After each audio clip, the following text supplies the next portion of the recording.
안녕하십니까. 5월 4일 월요일 새벽 예배를 시작하도록 하겠습니다. 기도하겠습니다. 하나님 감사합니다. 저희들이 새로운 날을 열어주시고 오늘 하루 기동할 수 있는 힘을 주심을 감사합니다. 오늘 하루도 전능하신 하나님을 알게 하셔서 주님께 예배하게 하심을 감사합니다. 이 아침에 말씀을 통하여서 삶의 지혜를 얻게 하시고 오늘 살아갈 수 있는 힘과 능력을 얻게 하시며 성령 하나님의 인도함을 받아 악한 세상에서의 영과의 싸움에서 능히 이길 수 있는 힘을 허락하여 주시옵소서.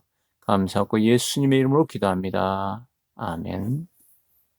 네, 오늘의 말씀은 신명기 13장 1절부터 11절까지입니다. 잠시 읽으면서 묵상하도록 하겠습니다.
네, 오늘은 두 부분으로 나누어질 수 있습니다.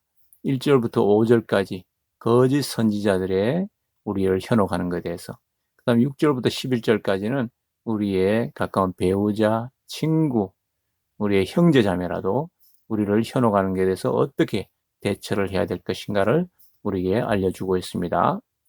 먼저 앞부분이 1절에서 5절까지는 당신들 가운데서, 우리 가운데서입니다. 딴 외부에서가 아니라 우리들 가운데서니까 우리 교회 내에서도 일어날 수도 있는 것이죠. 예언자나 꿈으로 점치는 사람이 나타나서 당신들에게 표징과 기적을 일으킬 수 있다고 말하고, 실제로 그 표징과 기적을 그가 말한 대로 일으키면서 말하기를 너희가 지금까지 알지 못하던 다른 신을 따라가 그를 섬기자 하더라도 당신들은 그들의 말을 듣지 마십시오 라고 이렇게 말하고 있습니다. 정말 우리 주변에 기도로 신령한 자가 있다, 또는 이적과 기사를 잘난다, 또는 기도를 통해서 병을 잘 나을 수 있다 하는 그런 게 있을 수 있겠습니다. 그렇기 때문에 그분들 말씀을 따르고 그분들에게 청종할 수가 있습니다. 그러나 그분들도 하나님의 종이라면 하나님의 말씀의 중심에 비춰서 우리 하나님 중심이 되어야 되지 그 사람이 중심이 되어서는 안 되는 것이죠.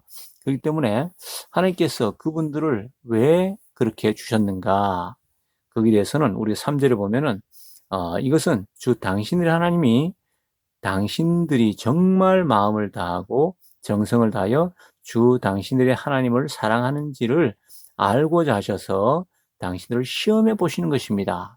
우리를 시험하기 위해서 그런 여러 가지 이적과 기사를 일으키는 사람을 통해서 우리의 마음을 현혹할 수가 있다고 그렇게 말씀하고 계십니다.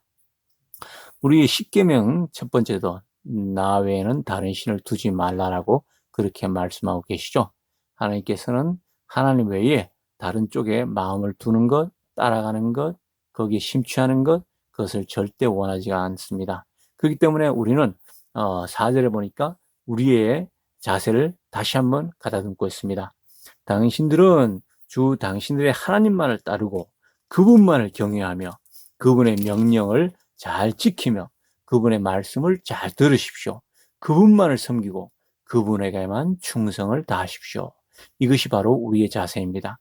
그래서 우리가 이 말씀에 중심을 잘 잡혀 있을 때에 어떠한 이적과 기사, 그런 놀라운 일들이 나타나도 쉽게 마음을 뺏기지 않습니다. 그 이적과 기사는 우리 하나님 세계에 가면은 우리는 일상 일어나는 그런 흔한 일입니다. 하나님은 당연히 말씀으로서 천지를 창조하셨는데 이 세상에 어떤 질병, 어떤 고난, 어려움 다 치유하실 분이시고 능히 할 수 있는 분이시기 때문에 그렇습니다. 그렇기 때문에 어떤 조그만 병을 고쳤다, 다른 어떤 뭔가 신령한 능력이 있다, 거기에 유혹당하지 않고 넘어가지 않기를 바랍니다. 그래서 그런 미혹하는 자들, 그런 사람들은 우리를 어떻게 하냐면 우리를 첫째, 우리를 미혹한다고 했습니다. 그리고 두 번째, 우리를 배반하게 한다고 했습니다. 하나님을 배반하게 만들고, 그리고 하나님을 떠나게 한다고 했습니다. 우리를 미혹하게 하고 배반하게 하고 하나님을 떠나게 만드는 이 현혹하는 자들, 이런 자들을 하나님께서는 그들을 어떻게 하라고요? 죽이라고 했습니다.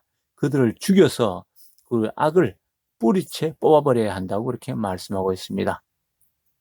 그리고 6절부터 11절에 보면은 또 우리의 가까운 나의 배우자 또는 나의 형제자매 또는 나의 친구들이라도 정말 아깝고 사랑하는 그런 자들이라도 나에 대해서 그렇게 하나님을 떠나라고 그렇게 유혹한다면은 거기에 대해서 대담하게 우리는 그들을 증인이 먼저 돌로 치고 그 다음에 백성이 뒤따라 돌로 쳐서 죽여라고 말씀하고 있습니다. 그런데 이것은 오늘날 신약에 사는 사람들에게 우리 돌로 쳐서 죽일 수는 없지 않습니까? 신본주의인 과거에는 그리고 이스라엘 백성들의 그 가운데서 지도자들이 그렇게 먼저 돌로 치고 그들 판정에 의해서 하나님의 명령에 따라서 그들을 돌로 칠 수가 있습니다. 율법이 그렇게 되어 있기 때문에요. 그러나 현대를 살아가는 우리 신약에 사는 우리들은 법치국가에 살고 있기 때문에 우리는 어떻게 됐습니까? 예, 첫 번째는 그들을 죽이기 전에 내 자신이 먼저 죽어야 됩니다. 사도 바울도 날마다 죽노라라고 그렇게 했죠. 그렇습니다. 나 자신이 그들 유혹에 빠지지 않기 위해서는 나 자신을 죽여야 합니다. 그리고는 두 번째 어떻게 됩니까? 데살로니가전서 5장 27절 보니까 악은 그 모양이라도 버리라 하고 있습니다. 그렇습니다. 어떠한 악의 모양, 하나님의 말씀을 중심으로 해서 그 세상에 어떠한 달콤하고 또는 유혹이나 이적과 기사 그런 것들이 나타날지라도 그런 게 넘어가지 않고 그 담대하게 나의 중심을 잡고 넘어가지 않는 것입니다. 악을 과감하게 그 모양에도 버리는 것입니다. 그리고 세 번째는 우리가 요한 2서에 보니까 그렇게 어떤 전도자 또는 모양을 나타내는 그런 이단이 나타나면은 그들을 너희 집에 들이지도 말고 인사도 하지 말라고 그렇게 했습니다. 그렇습니다. 그들에 대해서 상대조차 하지 말라고 합니다. 하나님께서는 그들의 악함을 아시고 그들을 담대하게 떠나보내라고 합니다. 그들이 떠나지 않는다면 내가 그를 떠나겠습니다. 교회 내에서도 어려움이 있으면 담대하게 교회가 전체가 다 어떻게 썩어가는 그런 교회가 주변에 많이 있죠. 전체가 이단에서 물들고 지도자들이 잘못된 인도로 말미암아서 잘못된 길로 가고 있다고 판단될 때에 담대하게 내가 그 악에서부터 벗어나는 것이 우리의 하나님의 자녀의 하나님의 성도의 바른 자세라고 볼 수도 있겠습니다. 그렇습니다. 우리 신약을 살아가는 우리들, 우리 구약의 말씀을 나의 삶에 지혜롭게 적용해야 될 것입니다.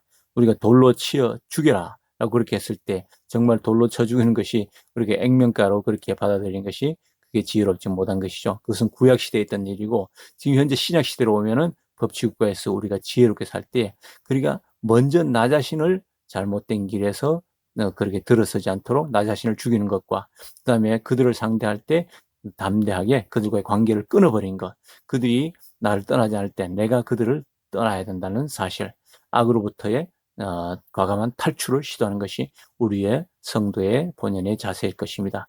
오늘 신명기 13장 1절부터 13절까지 주시는 말씀 나 자신에게 잘 적용해 보시고 오늘 하루도 믿음으로 승리의 삶을 살기를 간절히 소망합니다. 기도하겠습니다.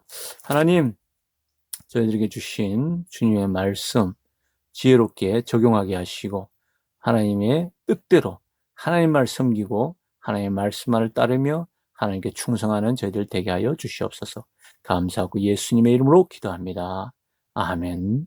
하늘에 계신 우리 아버지여, 이름이 거룩히 여김을 받으시오며 나라의 임하옵시며 뜻이 하늘에서 이룬 것 같이 땅에서도 이루어지이다. 오늘날 우리에게 일용할 양식을 주옵시고 우리가 우리에게 죄진 자를 사하여 준 것 같이 우리 죄를 사하여 주옵시고 우리를 시험에 들게 하지 마옵시고 다만 악에서 구하옵소서. 내게 나라와 권세와 영광이 아버지께 영원히 싸움나이다. 아멘. 여러분 오늘 하루도 믿음으로 승리하십시오. 어렵고 힘들고 그럴 때마다 말씀으로 승리하십시오.